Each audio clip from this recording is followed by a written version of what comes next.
Terima kasih Anda masih bersama kami. Bagi Anda yang baru saja bergabung, kami hadirkan kembali 3 berita utama hari ini. Sejumlah baliho berukuran besar dan rumah roboh akibat diterjang angin puting beliung di Banyumas. Seorang siswi yang masih duduk di bangku sekolah dasar di Temanggung diperkosa ayah pacarnya berkali-kali. Antisipasi musim hujan, KPU Banyumas membungkus logistik pemilu dengan plastik tebal.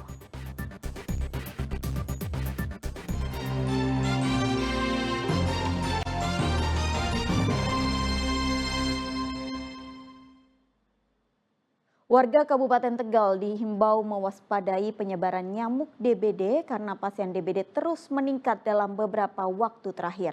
Petugas mengencarkan fogging di sejumlah titik untuk mencegah penyebaran nyamuk. Fogging atau pengasapan gencar dilakukan petugas di 2 desa, yakni Desa Padasari dan Gantungan di Kecamatan Jatinegara, Kabupaten Tegal. 2 desa ini menyumbang angka tertinggi penderita DBD dalam beberapa waktu terakhir.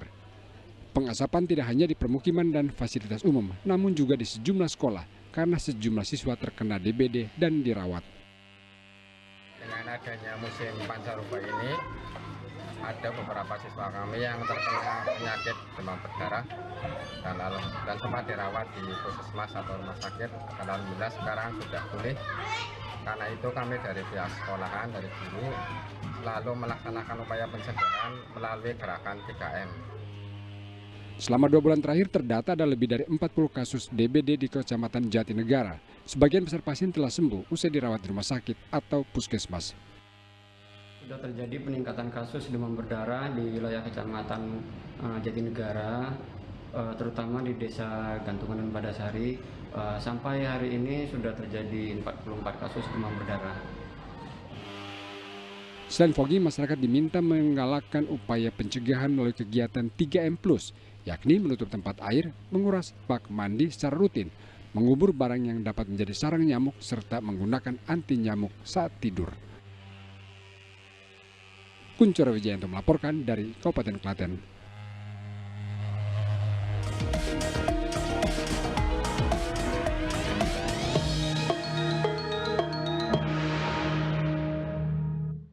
Cuaca buruk di musim hujan bisa menjadi ancaman terjadinya kerusakan pada logistik pemilu.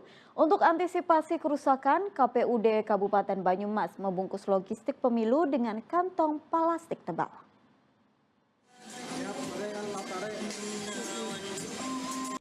Sejumlah persiapan dilakukan petugas di KPUD Banyumas, mulai dari pelipatan suara, merakit kotak dan bilik suara, hingga persiapan pendistribusian.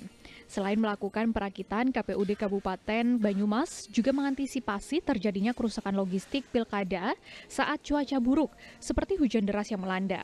Salah satu langkah menghindari kerusakan, yakni membungkus logistik pemilu dengan menggunakan kantong plastik.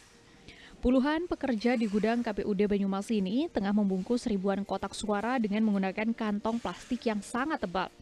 Kantong plastik sengaja digunakan membungkus kotak suara agar tak tembus dari ancaman guyuran air. Ke dalam plastik yang tebal sehingga kemungkinan untuk rusak logistik kami jadi kemungkinannya kecil, dan kami instruksikan ke jajaran PPK dalam pendistribusiannya sampai ke tingkat TPS juga menggunakan armada yang tertutup, minimal ditutup terpal begitu.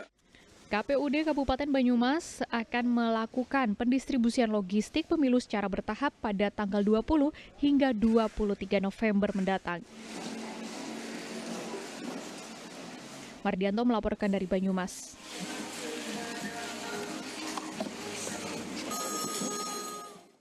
Para warga binaan Rumah Tahanan Salatiga mendapatkan sosialisasi pilkada dari KPU Kota Salatiga. Sosialisasi ini untuk memastikan hak pilih warga binaan terpenuhi pada pilkada 27 November mendatang. KPU Kota Salatiga melakukan sosialisasi pilkada di rutan Kota Salatiga Sabtu pekan lalu. Ratusan warga binaan antusias mendapat pengarahan terkait tata cara pemilihan dan pencoblosan, serta sosok pasangan calon gubernur Jawa Tengah dan calon wali kota Salatiga. Jumlah pemilih di Rutan Salatiga mencapai 172 warga binaan. 80 di antara warga binaan akan menggunakan hak pilih memilih calon gubernur Jawa Tengah dan calon wali kota Salatiga. Sosialisasi diharapkan membantu warga binaan agar mereka bisa menggunakan hak pilihnya pada Pilkada 27 November mendatang. Rusak jadi tidak sah. Dengan tujuan bahwa warga binaan yang sudah memenuhi sebagai pemilih tentunya kita berharap akan menggunakan hak pilihnya. Sehingga kami memberikan sosialisasi tentang tata cara pemungutan dan pencoblosan sehingga saya berharap warga rutan, warga binaan di Kota Salatiga ini bisa menggunakan hak pilihnya secara cerdas dan baik sehingga nantinya terpilih pemimpin-pemimpin yang memang diharapkan kita semua untuk memimpin 5 tahun ke depan. Warga binaan senang karena KPU dan Rutan tetap menyediakan ruang bagi mereka untuk menggunakan hak pilih sebagai warga negara. Kita menjadi tahu calon-calon siapa dan tahapan-tahapan dalam pemilihan gubernur dan wali kota Salatiga nantinya. Kami berterima kasih kepada Rutan Salatiga dan KPU Salatiga, di mana kami sebagai warga binaan yang sedang menjalani masa pidana bisa menggunakan hak pilih sebaik-baiknya.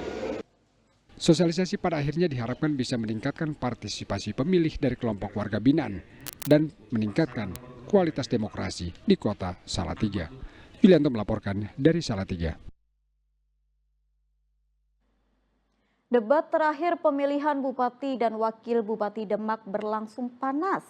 Masa pendukung salah satu paslon melayangkan protes lantaran calon lain mengacungkan jari nomor urut pasangan saat debat berlangsung.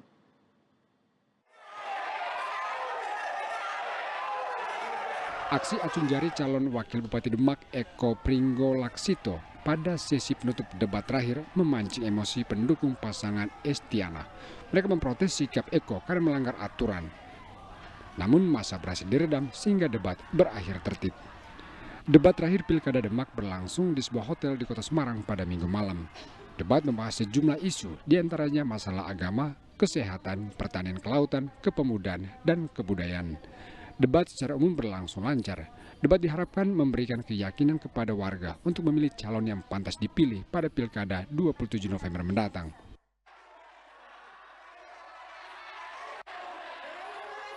Ini sebagai sarana untuk meyakinkan masyarakat untuk nanti di tanggal 27 November 2024 datang ke TPS dan tentunya memilih pasangan yang tentunya tadi bisa menyajikan yang terbaik dalam debat pada kesempatan kali ini.